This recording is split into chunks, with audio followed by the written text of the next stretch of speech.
അല്ല സിദ്ദീഖേ, ബാങ്കിൽ നിന്ന് ഒന്ന് രണ്ട് ആൾക്കാർ ഇവിടെ വന്നിരുന്നല്ലോ. പൈസ ഒന്നും അടച്ചിട്ടില്ലേ? എത്താ പന്റെ കഥ? എത്താ ഈ കാട്ടിക്കണത്? പിന്നെ അതിപ്പോ അത് അങ്ങനെ അടയ്ക്കാൻ കഴിഞ്ഞില്ലെന്നേ. അല്ലാത്തതിന് ഒരുപാട് തിരുമറി ഉണ്ടായിരുന്നു.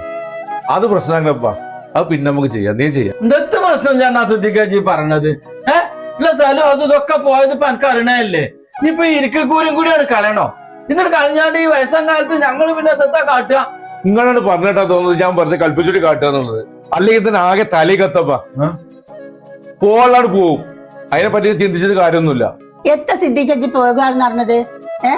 പോയാ പോയിക്കോട്ടെ എന്ന് പറഞ്ഞല്ലേ ജി? ഈ ഇരിക്കൂര പോയിക്കോട്ടെന്നോ?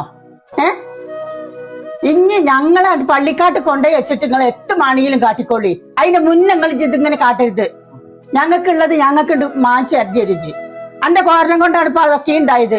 സിദ്ദീഖേ, അന്ന ഞാൻ ഇങ്ങനല്ലേ കരുതിയത്. നബീസോ ഒടുക്കജ്ജ് പറഞ്ഞോടത്തേക്ക് എത്തി. ഓനോട് തൊള്ളോണ്ടല്ല വർത്താനം പറയണ്ടേ, കജ്ജോണ്ടാ വർത്താനം പറയണ്ടേ. കള്ള നമുക്ക് അന്ന ഞാന് തോടരുതിന്നെ.